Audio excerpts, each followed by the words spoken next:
Hi friends, welcome back to our channel tech పాఠశాల. మీరు కనుక ఫస్ట్ టైం మన ఛానల్ యొక్క వీడియోస్ చూస్తున్నట్లయితే ఈ వీడియో కింద రెడ్ కలర్లో సబ్స్క్రైబ్ అనే బటన్ కనిపిస్తుంది. సబ్స్క్రైబ్ బటన్ క్లిక్ చేయండి. అలాగే పక్కన బెల్ మీద ట్యాప్ చేసి ఆల్ మీద నొక్కండి. దీని ద్వారా ఎప్పటికప్పుడు మన ఛానల్ యొక్క లేటెస్ట్ అప్డేట్స్ అనేది మీరు మీ మొబైల్లో పొందగలరు. ఇక ఏమాత్రం ఆలస్యం చేయకుండా టాపిక్లోకి అయితే వెళ్ళిపోదాం. సో ఫ్రెండ్స్, ఇవాళ ఈ వీడియో వచ్చేసి మీకు ఏంటంటే ఒక గుడ్ న్యూస్ చెప్పాలనుకుంటారు ఫ్రెండ్స్. ఎవరికైతే అసైన్డ్ భూమి కానీ లేదా పోరంబోకి భూమి ఉంటుందో ఆ రైతులకైతే గుడ్ న్యూస్ అని చెప్తున్నాను.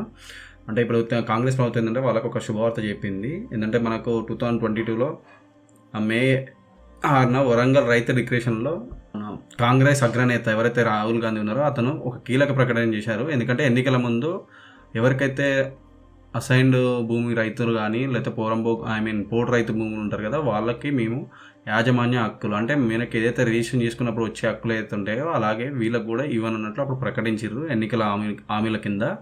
సో ఇప్పుడు ఆ హామీలను అయితే ఇప్పుడు అమలు పరచాలని ప్రస్తుతం ఉన్న కాంగ్రెస్ ప్రభుత్వం అయితే ఆలోచిస్తుంది. అంటే వాటికి సంబంధించి ఫైల్ని అయితే మూవ్ చేసింది. సో దీన్ని బట్టి ఏంటంటే మనకు మేబీ రాబోయే 1 year లోపు అయితే ఎప్పుడైనా ఈ కొత్త చట్టం అయితే వచ్చే అవకాశం ఉంది. ఈ చట్టం వచ్చిన తర్వాత ఏంటంటే మనకు రైతులు ఎవరి దగ్గర అయితే మనకు కొన్ని కండిషన్స్ అయితే వాళ్ళు పెడతారు. ఆ కండిషన్ ప్రకారం ఎవరైతే అర్హత సాధిస్తారో వాళ్ళకి వాళ్ళ భూమి మీద పూర్తి హక్కులు అయితే రానున్నాయి.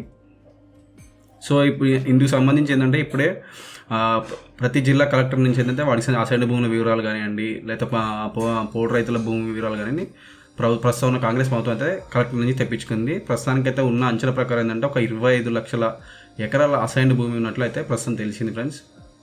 ఇందులో దాదాపు డిజిటల్ సైన్ కానివి అయితే ఒక 6 లక్షల వరకు సుమారుగా ఉన్నట్లు ప్రభుత్వం గుర్తించింది.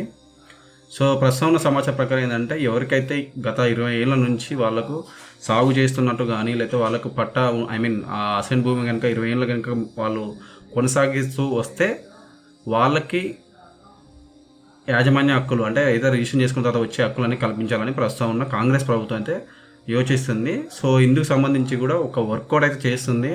ఎందుకంటే ఇతర రాష్ట్రాలు ఎలా ఉంది అన్నీ అయితే ప్రస్తుతానికి అయితే ఇతర రాష్ట్రాలు ఎలా ఇంప్లిమెంట్ చేస్తున్నారు, మన పక్క రాష్ట్రం కర్ణాటకలో కానీ తమిళనాడులో కానీ కేరళలో కానీ ఇలా ఉత్తరప్రదేశ్, యూపీ, మధ్యప్రదేశ్ ఇక్కడ ఎలా ఇంప్లిమెంట్ చేస్తున్నారో అయితే ఆలోచిస్తుంది.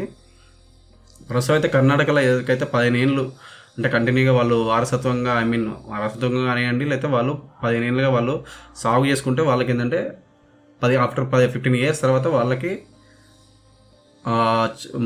రిజిస్ట్రేషన్ తర్వాత వచ్చిన మనకి ఏదైతే యాజమాన్య హక్కులు ఉంటాయో వాటిని ఇవ్వాలని అయితే అక్కడ చూస్తున్నారు. తమిళనాడులో ఇది 20 ఏళ్ళుగా ఉంది, కేరళలో వచ్చేసి 25 ఏళ్ళుగా ఉంది, మధ్యప్రదేశ్ కొన్ని రాష్ట్రాలు అయితే 10 ఏళ్ళు దాటిన వాళ్ళకి కూడా ఇచ్చేస్తున్నారు. మన పక్కన ఏపీలో కూడా అయితే కొన్ని భూములకైతే అంటే ఇళ్ళ స్థలాలకు అనుకుంటా, నేను ఎగ్జాక్ట్ నాకు ఐడియా లేదు. సో ఆ ఇళ్ళ స్థలాలకు కూడా వాళ్ళకు కూడా హక్కులు అయితే ఇచ్చేస్తున్నారు. ప్రస్తుతం అయితే జిల్లాల వారిగా చూసుకుంటే మాత్రం మనకి ఇప్పుడు ఏంటంటే అత్యధికంగా అంటే మనకు హైయెస్ట్గా ఏంటంటే ఆసిఫాబాద్ జిల్లాలో 2,05,000 ఎకరాలు ఉన్నట్టు సమాచారం. అలాగే దాని తర్వాత ఏంటంటే మనకు ఆదిలాబాద్లో 1,77,000 ఎకరాలు, కామారెడ్డిలో 1,31,000 ఎకరాలు, మెదక్లో 1,49,000 ఎకరాలు, నల్గొండలో 1,41,000 ఎకరాలు, నిజామాబాద్లో 1,31,000 ఎకరాల అసైన్ భూములు అయితే ఉన్నాయి. మిగతా జిల్లాలో కూడా ఉన్నాయి కానీ ఇంత స్థాయిలో లేకపోవడం ఇంత స్థాయిలో అయితే లేవు. కొద్దిగా మహబూబాద్ కానివ్వండి, వరంగల్ కానివ్వండి, ఖమ్మం కానివ్వండి, ఇటు వెళ్తే మనకి ఎందుకంటే ఎక్కువ శాతం మన భూములు అన్నీ ఏంటంటే మనకు నిజాం నుంచి వచ్చినాయి కాబట్టి సో ప్రస్తుతం అందుకే ఆ ఎక్కువ శాతం మన తెలంగాణ రాష్ట్రంలో ఏంటంటే అసైన్ భూములు అయితే ఎక్కువ ఉంటాయి ఫ్రెండ్స్.